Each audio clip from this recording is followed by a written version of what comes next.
우리가 예배 드릴 때 사도신경을 암송을 합니다. 사도신경이라는 것은 우리가 믿는 믿음을 고백하는 것이죠. 사도신경의 처음은 천지를 지으신 하나님 아버지를 내가 믿사오며 라고 시작합니다.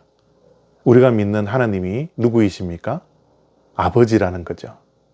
하나님을 우리 아버지라고 믿는 믿음을 우리의 고백으로 표현하고 있는 것입니다. 우리는 하나님의 아들과 딸입니다. 하나님은 옆집 아저씨가 아니라 우리의 아버지이십니다. 아버지라는 존재는 우리 존재의 근원이 되는 분입니다. 나는 스스로 존재하지 않습니다. 우리의 육신의 아버지가 존재하기 때문에 우리가 존재하는 것이죠. 그래서 우리는 우리를 낳아주신 부모님을 향하여서 효도할 수 있고 또 감사할 수 있는 것입니다. 마찬가지로 하나님이 없었다면 우리는 존재하지 않습니다. 하나님은 우리 존재의 근원 되시기 때문에 하나님을 아버지라 부를 수 있는 것이죠. 하나님께 늘 감사하고 하나님께 기쁨을 드리는 것은 어쩌면 당연한 것입니다.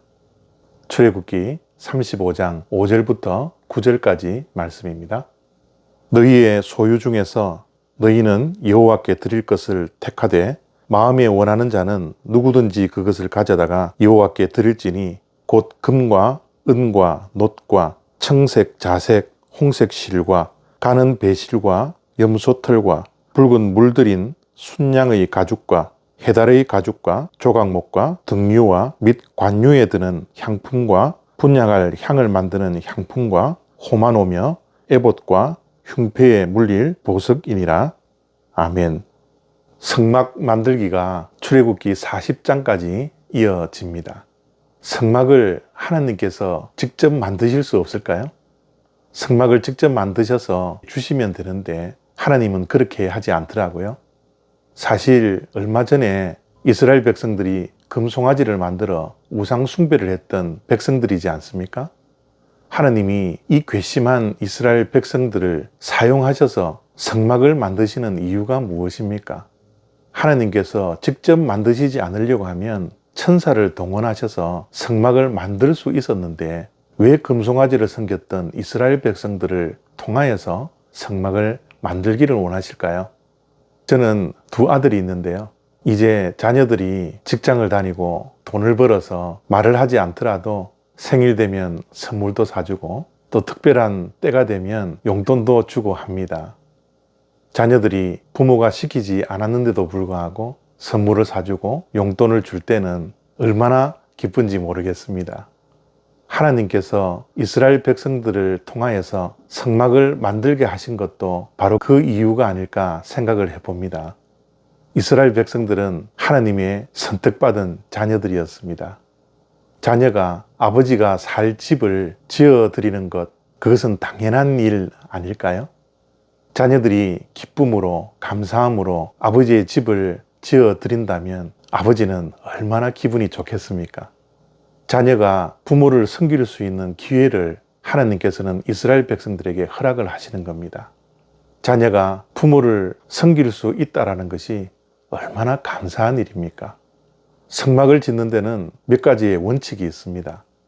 그것은 이스라엘 백성들이 소유한 것 가운데 하나님께 드리라는 겁니다.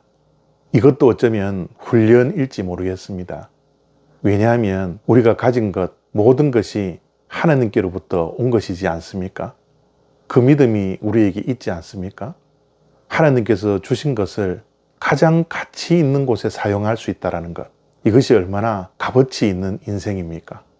하나님은 가진 것 가운데 하나님 아버지께 드리라는 것은 소유 중에 가장 가치 있는 곳에 사용하라는 그런 뜻을 담고 있는 것입니다. 또 한 가지의 원칙은 마음이 원하는 사람만 하나님께 드리라는 겁니다. 하나님께 드리고 헌신하고 섬기는 것은 억지로 해서는 안 됩니다. 기쁨이 없이 해서도 안 되죠. 감사하지 않는 마음으로도 하나님께 헌신을 하면 안 됩니다. 하나님은 마음이 원하는 자만 하나님께 드리라고 말씀하고 있습니다. 우리의 자식들이 기쁜 마음으로 부모를 향한 감사하는 마음으로 마음이 원해서 선물을 하고 용돈을 할 때 그것을 받은 부모의 마음, 그 마음이 바로 하나님의 마음입니다. 그래서 성막을 직접 만드시지 아니하고 천사들을 동원하지 아니하고 비록 허물이 있고 죄악이 있다 할지라도 그들을 용서하시고 그들에게 섬김의 기회, 효도할 수 있는 기회를 하나님께서 허락하신 것입니다. 감사합니다.